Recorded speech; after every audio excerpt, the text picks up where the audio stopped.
Gereja dipersekusi PKT, dan banyak orang ditahan. Pemimpin memintanya mengawasi tugas gereja, tapi dia merasa ciut dan takut. Jika aku ditahan, lalu tak bisa tahan siksaan dan jadi Yudas, bukankah hariku sebagai penganut akan usai? Hari sial akhirnya datang dan dia dilaporkan. Tenggorokanku jadi tercekat. Polisi sudah tahu banyak hal tentangku. Aku bisa ditahan kapan saja. Apa dia akan mundur untuk cari aman atau mengandalkan Tuhan untuk tetap bertugas? Di situasi ini, apa yang akan dia lakukan?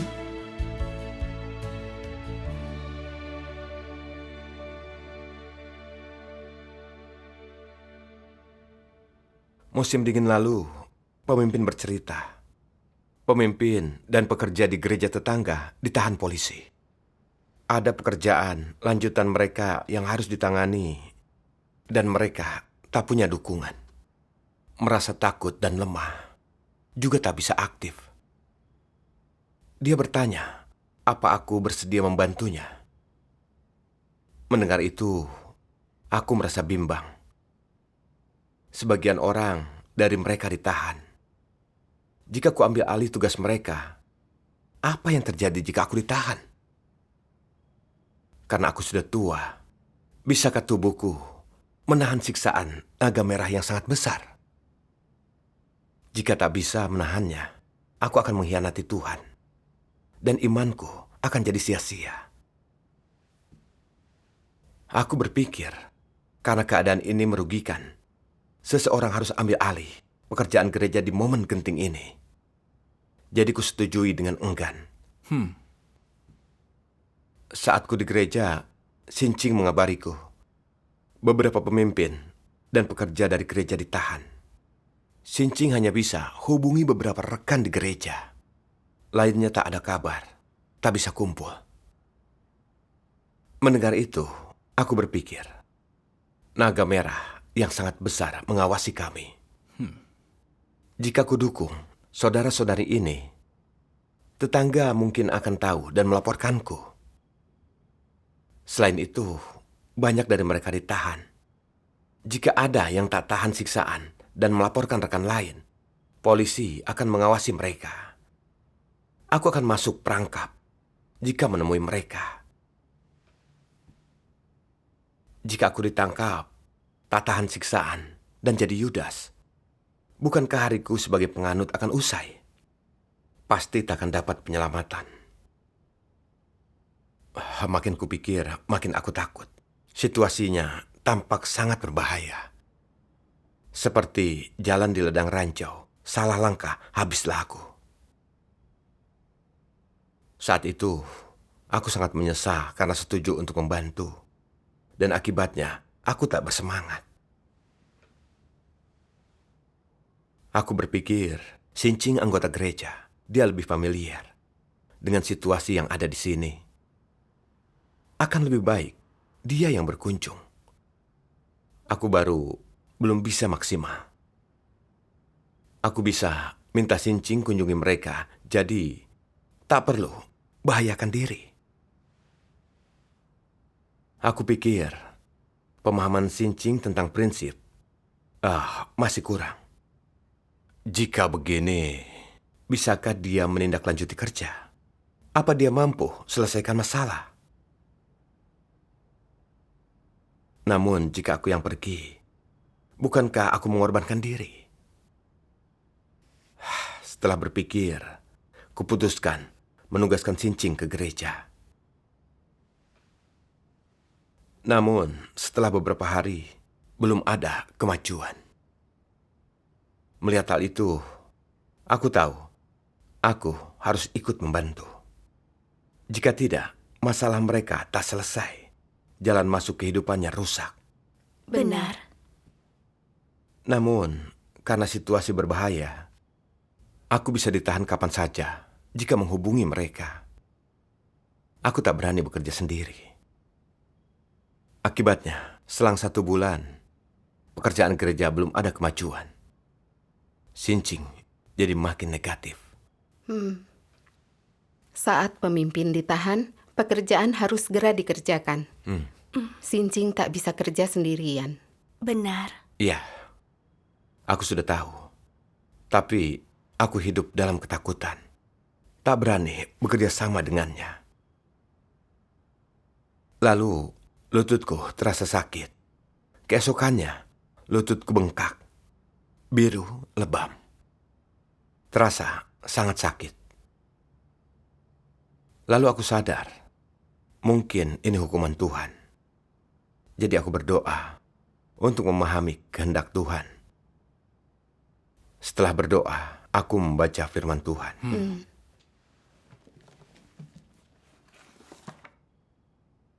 Kesedihan Tuhan disebabkan oleh manusia yang kepadanya dia memiliki pengharapan, tapi telah jatuh ke dalam kegelapan, karena yang dilakukannya bagi manusia tak memberi hasil sesuai harapannya, dan karena umat yang dikasihinya tidak semuanya bisa hidup dalam terang.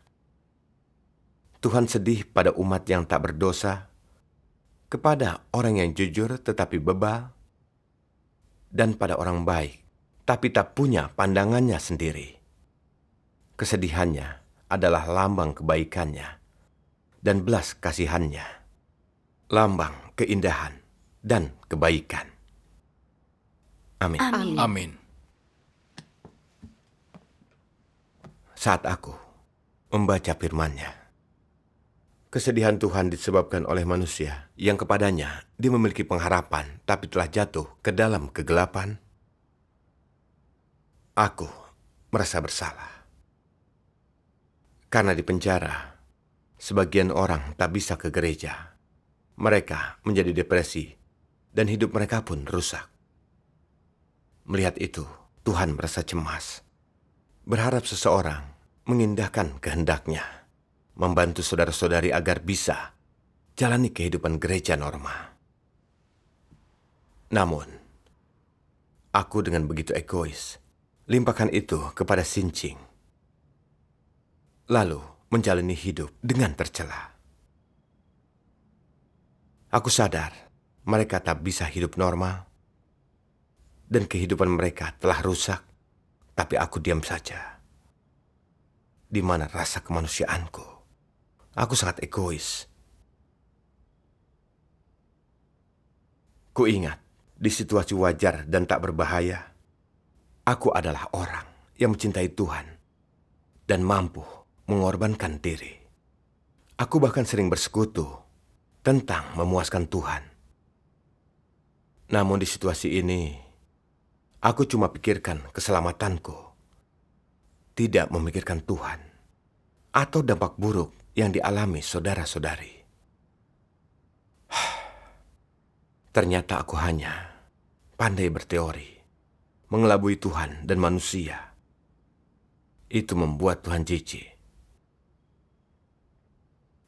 Setelah sadar, aku menyesal dan berdoa. Tuhan, aku selalu bersikap egois, gagal menuruti kehendak-Mu. Aku tidak berhati nurani. Tuhan, aku siap menuruti kehendak-Mu dan mendukung saudara-saudari. Setelahnya, aku mulai membantu saudara-saudari serta menyelesaikan masalah. Suatu hari, ada yang bercerita. 2 tahun yang lalu, banyak orang ditangkap. Sampai sekarang, beberapa masih belum dibebaskan. Polisi mengancam akan meruntuhkan gereja kami. Para setan itu sungguh terkutuk. Benar. Aku marah mendengarnya. Para setan itu sangat congkak. Namun aku juga tanpa sadar merasa takut. Hanya setelah 2 tahun, makin banyak anggota yang ditahan. Mereka mengancam akan meruntuhkan gereja. Jika polisi tahu aku pemimpin gereja, bukankah aku akan jadi target utama? Membayangkan orang lain disiksa usai ditangkap membuatku takut. Jika aku ditahan, apa aku mampu menahan siksaan? Jika aku dihajar hingga tewas atau jadi Yudas, bukankah tamat riwayatku? Mendengar makin banyak saudara-saudari yang ditahan. Sepertinya bahaya jika aku bertugas di sana. Polisi bisa menahanku kapan saja. Aku merasa takut dan ciut. Keadaan itu wajar karena situasinya begitu. Apa kau mencari kebenaran? Apa yang didapat? Suatu hari aku lihat firman Tuhan. Tuhan Yang Maha Kuasa berfirman, "Sekuat apapun iblis, seberani dan seambisius apapun dirinya, sehebat apapun kemampuannya untuk menimbulkan kerusakan, seluas apapun teknik yang digunakannya untuk merusak dan memikat manusia, selihai apapun trik dan rencana jahat yang digunakannya untuk mengintimidasi manusia, sehebat apapun kemampuannya mengubah bentuk keberadaan dirinya, ia tidak pernah mampu menciptakan satu makhluk hidup pun, tidak pernah mampu menetapkan hukum atau aturan untuk keberadaan segala sesuatu, dan tidak pernah mampu mengatur dan mengendalikan objek apapun, baik yang hidup atau mati. Di alam semesta dan cakrawala, tidak ada orang atau objek apapun yang lahir dari dirinya atau ada karena dirinya. Tidak ada orang atau objek apapun yang diatur olehnya atau dikendalikan olehnya. Sebaliknya, ia bukan saja harus hidup di bawah kekuasaan Tuhan, tetapi lebih dari itu, ia harus menaati semua perintah dan titah Tuhan. Tanpa izin Tuhan, sulit bagi iblis untuk menyentuh bahkan setetes air pun atau butiran pasir di atas tanah. Tanpa izin Tuhan, iblis bahkan tidak bebas untuk memindahkan semut di atas tanah, apalagi umat manusia yang diciptakan oleh Tuhan. Di mata Tuhan, iblis lebih rendah daripada bunga bakung di gunung, daripada burung-burung yang terbang di udara, daripada ikan di laut, dan daripada belatung di tanah. Perannya antara lain adalah melayani segala sesuatu dan bekerja untuk umat manusia, serta melayani pekerjaan Tuhan dan rencana pengelolaannya. Amin. Amin. Lewat firman Tuhan, aku sadar semua hal berada dalam kendali Tuhan. Iblis yang kejam juga ada dalam kuasanya. Tanpa izin Tuhan, iblis tak berani berbuat salah. Benar. Aku teringat pada Ayub. Tanpa izin Tuhan, iblis hanya bisa melukai dagingnya, tapi tak bisa renggut nyawanya. Benar. Dalam situasi yang kualami, bukankah nasibku sepenuhnya ada di tangan Tuhan? Sekejam apapun iblis, tanpa izin Tuhan, naga merah yang sangat besar tak bisa menangkapku. Jika Tuhan berkenan, aku tak bisa lolos. Hidupku ada di tangan Tuhan, bukan iblis yang pegang. Benar. Dari firman-Nya, aku pahami otoritas dan kedaulatannya. Aku merasa tak terlalu takut, serta lebih bebas. Aku ingin saudara-saudari melanjutkan kehidupan gereja. Saat itu, aku dan Sincing banyak berdoa. Kami menghubungi saudara-saudari, memberi dukungan. Hasilnya, mereka menghadiri pertemuan, kembali ke gereja, melakukan tugas mereka sebaik mungkin. Syukur Bagus. kepada Tuhan. Saat kita paham kedaulatan Tuhan, iman kita menguat. Iya. Tidak terkekang saat bertugas. Benar. Iya. Dalam kemelut seperti itu, jika tak berdoa serta membaca firman, kau akan sulit maju dan berdiri teguh. Itu benar. Lalu, saudari yang telah dibebaskan menulis surat, mengabarkan aku dilaporkan. polisi sudah tahu aku pemimpinnya dan juga desa yang kutinggali. Mereka bilang surat penangkapanku akan disebar. Untuk mencariku, mereka mengajak saudari pergi ke desa untuk mengenaliku. Tetapi rekaman kamera pengawasnya hilang dan mereka gagal. Mendengarnya, jantungku seperti ditusuk. Aku merasa takut. Polisi sudah tahu banyak hal tentang diriku.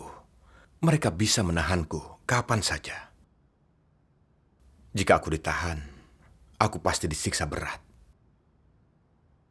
Aku jadi makin takut. Untuk sesaat, aku merasa lemah. Beriman, di tanah naga merah yang sangat besar, bisa sangat berbahaya. Seperti jalan di es tipis. Benar. Aku berpikir, mungkin aku bisa sembunyi di rumah kerabatku. Saat semua tenang, aku kembali. Namun ku ingat, saudara-saudari merasa takut dan negatif. Butuh penyiraman dan dukungan. Jika aku abaikan dalam momen genting ini, berarti aku memberontak Tuhan. Benar. Aku sedih dan sengsara, tak tahu harus apa. Jadi aku berdoa, minta diberi kekuatan dan iman untuk lanjutkan tugas. Setelahnya, aku melihat firman Tuhan. Tuhan Yang Maha Kuasa berfirman, "Di daratan Tiongkok, si naga merah yang sangat besar melanjutkan penindasan, penangkapan, dan penganiayaannya yang kejam terhadap orang yang percaya kepada Tuhan, yang seringkali menghadapi keadaan berbahaya tertentu. Sebagai contoh, pemerintah melakukan pencarian terhadap orang yang percaya kepada Tuhan dengan berbagai cara. Ketika mereka menemukan wilayah tempat tinggal seorang antikristus, apa yang pertama kali antikristus itu pikirkan? Mereka tidak berpikir untuk mengatur pekerjaan gereja dengan benar. Sebaliknya, mereka berpikir tentang bagaimana melepaskan diri dari keadaan berbahaya ini. Ketika gereja menghadapi penindasan atau penangkapan, antikristus tidak pernah bekerja menangani buntut peristiwa itu. Mereka tidak membuat rencana mengenai materi-materi penting gereja ataupun personel gereja. Sebaliknya, mereka memikirkan segala macam dalih dan alasan untuk menemukan tempat yang aman bagi diri mereka sendiri, dan setelah berada di sana, mereka tidak peduli lagi dengan masalah tersebut. Di lubuk hati antikristus, keselamatan pribadi mereka adalah yang terpenting dan isu sentral yang selalu mereka ingatkan kepada diri mereka sendiri untuk dipertimbangkan. Mereka berpikir dalam hatinya, "Aku sama sekali tak boleh membiarkan apapun terjadi pada diriku. Aku tak boleh tertangkap walaupun orang lain tertangkap. Aku harus tetap hidup. Aku masih menantikan kemuliaan yang akan kuperoleh bersama Tuhan ketika pekerjaannya selesai. Jika aku tertangkap, aku akan menjadi seorang Yudas. Dan jika aku adalah seorang Yudas, tamatlah riwayatku. Aku tidak akan memiliki kesudahan dan akan dihukum seperti yang pantas kuterima." Begitu antikristus telah merasa aman dan merasa tidak ada hal buruk yang akan terjadi pada mereka, bahwa mereka tidak terancam, barulah kemudian mereka akan melakukan pekerjaan yang sifatnya dangkal. Antikristus mengatur segala sesuatu dengan sangat hati-hati, tetapi itu tergantung pada siapa mereka bekerja. Jika pekerjaan itu bermanfaat bagi diri mereka sendiri, mereka akan memikirkannya dengan sangat teliti.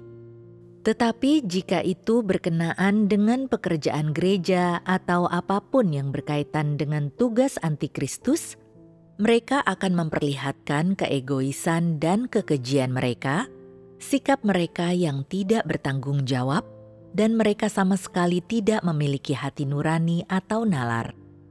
Karena perilaku seperti itulah, mereka digolongkan sebagai antikristus.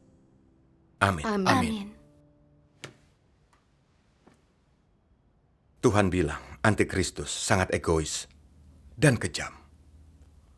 Hanya peduli kesejahteraan dan kepentingan pribadi, tak peduli pada tugas gereja.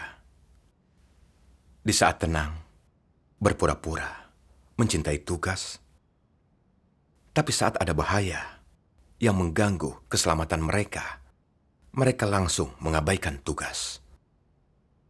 Meski tugas gereja dan para umatnya dapat masalah, antikristus tak peduli. Benar. Kusadar tindakanku sama seperti antikristus. Saat tidak ada bahaya, aku tampak mampu berkorban untuk bertugas. Tapi saat ada bahaya, aku menyingkir, hanya melindungi diri, limpahkan tugasku pada yang lain. Pasif mengawasi tugas gereja yang diam di tempat, saudara-saudari tak bisa ke gereja. Aku tak bisa atasi masalah. Baru sadar saat didisiplinkan. Saat dengar bahwa aku dilaporkan dan dicari polisi, aku berniat untuk kabur, mengabaikan tugas gereja. Aku sangat tercela, tak seperti orang percaya. Di mana imanku kepada Tuhan? Kenyataannya, aku egois seperti antikristus, tak punya nurani atau akal sehat. Setiap kali merasa terancam, aku ingin meninggalkan tugas untuk menyelamatkan diri. Bagi Tuhan, ini menjijikan. Aku tak setia padanya. Benar.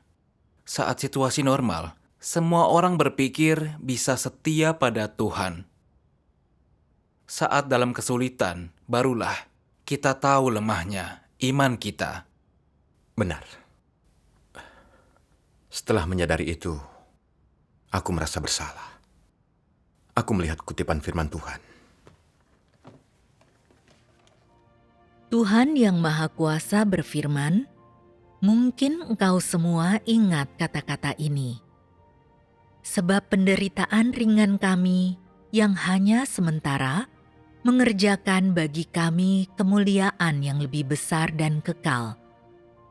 Engkau semua pernah mendengar kata-kata itu sebelumnya, tetapi tak satu pun darimu yang memahami arti sebenarnya dari kata-kata tersebut.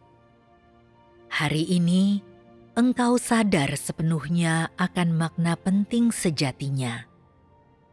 Kata-kata ini akan dipenuhi oleh Tuhan pada akhir zaman dan akan dipenuhi dalam diri orang-orang yang telah dianiaya secara brutal oleh sinaga merah yang sangat besar di negeri tempatnya berbaring melingkar.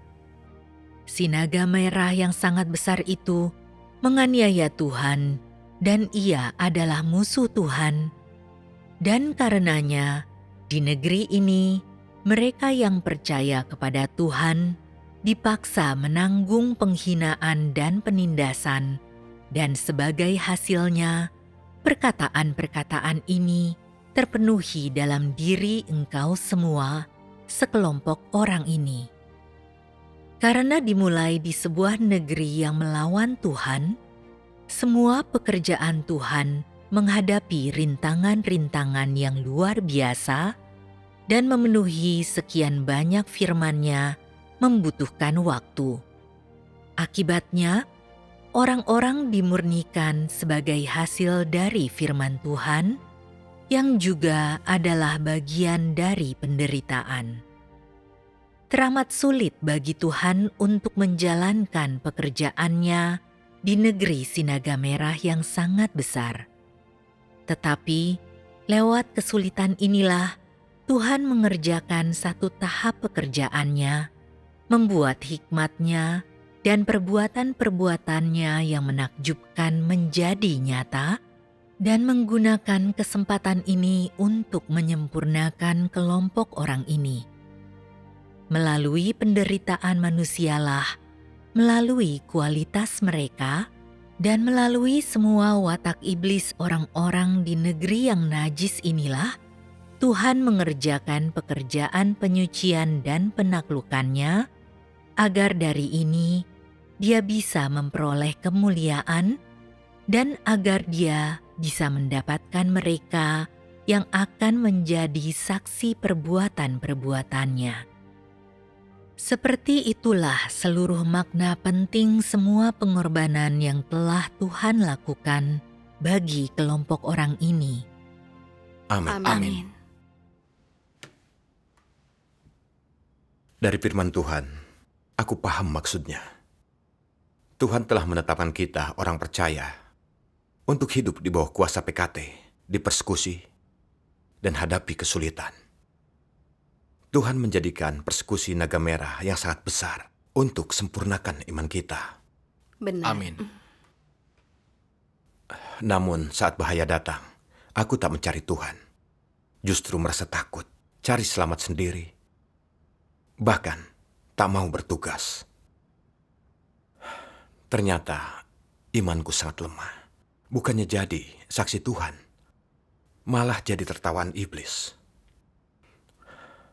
Tahu ini, aku merasa menyesal. Tak ingin jalani hidup dengan tercela. Aku siap untuk serahkan diri kepada Tuhan.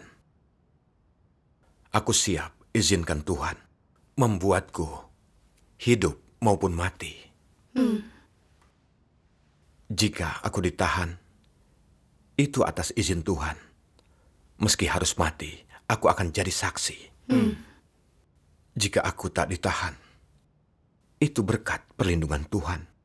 Aku makin tergerak bertugas. Benar. Benar. Setelah sadar, aku merasa lebih damai. Kecemasan dan ketakutanku sirna. Sebelumnya aku tak paham alasan Tuhan tak memusnahkan naga merah yang sangat besar meski telah menentangnya.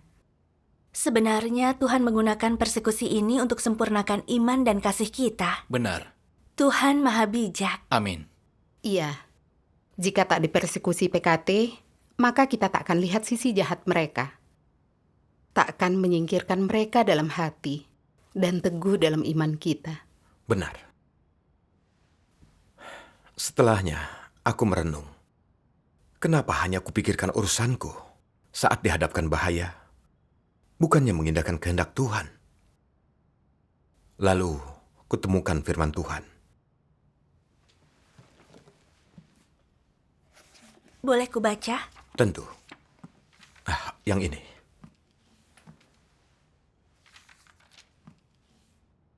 Semua manusia yang rusak hidup untuk diri sendiri. Tiap orang perjuangkan kepentingannya sendiri. Inilah natur manusia. Orang beriman demi dirinya sendiri. Ketika mereka berkorban, itu demi berkat. Ketika mereka setia, itu adalah demi upah. Singkatnya, semua dilakukan demi berkat, upah, dan masuk kerajaan surga. Di tengah masyarakat orang bekerja demi keuntungan pribadi, di rumah Tuhan mereka lakukan tugas demi berkat. Orang tinggalkan segalanya, menanggung derita demi dapat berkat. Itu bukti terbaik natur iblis dalam manusia. Mereka yang wataknya berubah berbeda, mereka merasa makna berasal dari hidup sesuai kebenaran, bahwa manusia harus tunduk pada Tuhan, takut Tuhan dan menjauhi kejahatan. Menerima amanat Tuhan telah ditetapkan oleh surga. Hanya mereka yang lakukan tugasnya bisa disebut manusia. Jika tak mampu mengasihi Tuhan dan membalas kasih-Nya, tak layak disebut manusia. Bagi mereka, hidup bagi diri sendiri tidak bermakna. Manusia harus memuaskan Tuhan dan bertugas dengan baik untuk menjalani kehidupan bermakna. Sekalipun saat kematian tiba, mereka akan puas karena hidupnya tak percuma. Amin. Amin. Amin. Lewat firman Tuhan, aku sadar. Aku cari selamat sendiri dalam situasi bahaya dan berniat meninggalkan tugas. Karena pemikiranku dikuasai falsafah iblis. Seperti tiap orang harus egois. Jika tak penting, lupakan saja. Jangan bekerja gratis. Falsafah iblis ini menjadi naturku. Aku selalu bertindak egois. Tuhan akan aku hianati saat kepentinganku terancam. Aku ingat sejak datang ke gereja itu, aku hanya pikirkan keselamatanku di tengah kemelut. Meski aku tahu harus segera mendukung saudara-saudari agar mereka kembali ke gereja, aku tetap bersembunyi karena takut disiksa dan melimpahkan tugasku, mengabaikan tugas gereja dan keselamatan orang lain. Saat melihatnya kerjakan tugas berat sendiri dan orang lain tak bisa ke gereja, aku tetap tak lakukan tugasku. Hidupku sesuai falsafah iblis. Tindakanku egois dan sangat hina, tak punya hati nurani. Tuhan menyelamatkan manusia yang setia kepadanya, yang tidak egois dan lindungi tugas gereja pada momen genting. Itulah yang dipuji Tuhan. Benar. Namun, pada momen yang sulit, aku langsung kabur dan tidak tulus pada Tuhan.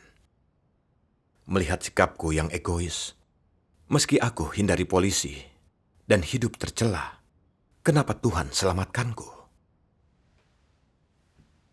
Demi selamatkan umat manusia, Tuhan berinkarnasi di Tiongkok, menahan penghinaan hebat, menantang bahaya besar untuk bekerja, dipersekusi naga merah yang sangat besar, serta ditolak dunia keagamaan. Tapi Tuhan pantang menyerah selamatkan kita. Benar. Tuhan telah berusaha untuk selamatkan umat manusia. Amin. Substansi Tuhan adalah tak egois. Benar. Sedangkan aku tak bersikap tulus padanya. Masih hidup sesuai falsafah iblis. Egois serta licik. Aku hanya pikirkan keselamatanku dan terlantarkan tugas gereja. Jika aku tak bertobat, Tuhan akan menyingkirkanku. Benar. Di penyingkapan tertulis, mereka yang takut tak bisa ke kerajaan Tuhan. Dengan pengalaman, kita tahu mengikuti Tuhan itu sulit. Menerima Tuhan ada tidaklah cukup. Kau harus rela pertaruhkan segalanya. Itu benar. Benar. Suatu hari, kutemukan firman Tuhan. Tuhan Yang Maha Kuasa berfirman, mereka yang melayani Tuhan harus menjadi sahabat karib Tuhan, mereka harus berkenan kepada Tuhan, dan mampu menunjukkan loyalitas tertinggi kepada Tuhan. Apakah engkau melakukannya di belakang atau di depan umum? Engkau dapat memperoleh sukacita Tuhan di hadapan Tuhan. Engkau mampu berdiri teguh di hadapan Tuhan, dan terlepas dari bagaimana orang lain memperlakukanmu, engkau senantiasa menapaki jalan yang harus kau jalani dan memberi perhatian penuh pada beban Tuhan. Hanya orang-orang seperti inilah yang adalah sahabat karib Tuhan.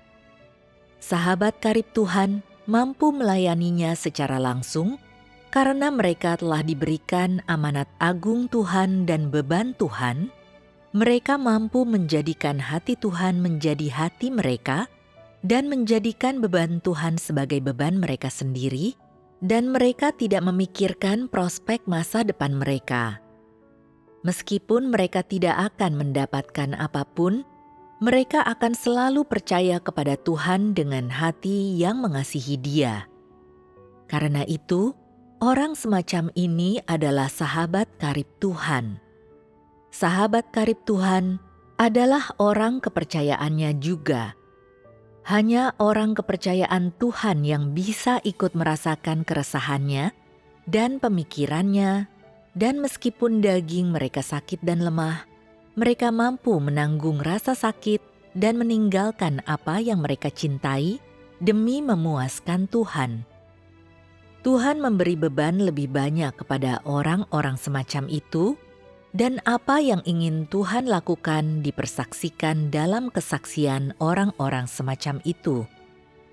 Dengan demikian, orang-orang ini memperkenan Tuhan, mereka adalah pelayan Tuhan yang berkenan di hatinya, dan hanya orang semacam ini yang bisa memerintah bersama Tuhan.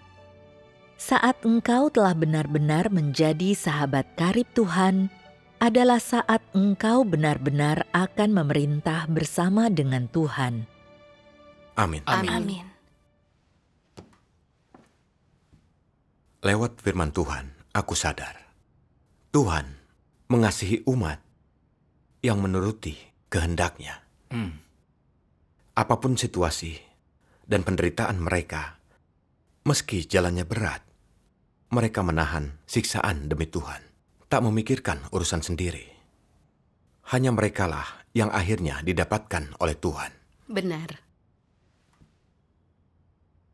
Pada momen yang genting, saat gereja dipersekusi, aku harusnya patuhi Tuhan, turut khawatir dengan Tuhan, melindungi pekerjaan gereja, penuhi tanggung jawabku. Benar. Setelah sadar, aku pun bertekad, apapun bahayanya, akan kulakukan tugasku, membahagiakan hati Tuhan. Syukur kepada Iya. Tuhan. Lalu, ku dengar pemimpin gereja tetangga ditahan. Buku gereja harus dipindahkan sebelum jatuh ke naga merah yang sangat besar. Langsung, ku hubungi saudari Zhang Yi untuk memindahkannya. Saat kami bertemu, dia memperlihatkan raut muka yang sangat gugup, menyampaikan bahwa dia dibuntuti. Dia kesulitan menghilangkan jejak, dan aku harus memindahkan buku itu. Mendengarnya, jantungku seperti tertusuk, dan aku merasa takut. Aku berpikir, polisi bersembunyi, kami telah tersingkap. Jika polisi melacakku dan sampai menahanku, aku akan tewas dihajar. Aku makin takut dan ingin minta orang lain memindahkan buku. Namun ku ingat, Zhang Yi telah mengatur waktu pertemuan dengan pengelola buku. Aku tak sempat cari pengganti. Juga, makin lama tugas ditunda, makin besar risikonya. Benar. Sambil terus berpikir, aku sadar, aku bersikap takut. Aku mohon Tuhan berikanku iman serta kekuatan. Saat itu, aku teringat firman Tuhan. Tuhan Yang Maha Kuasa berfirman, ketika orang-orang yang setia kepada Tuhan tahu dengan jelas bahwa suatu keadaan menjadi berbahaya, mereka tetap berani mengambil risiko dalam menangani buntut peristiwa yang terjadi, dan mereka meminimalkan kerugian rumah Tuhan sebelum mereka sendiri mengungsi.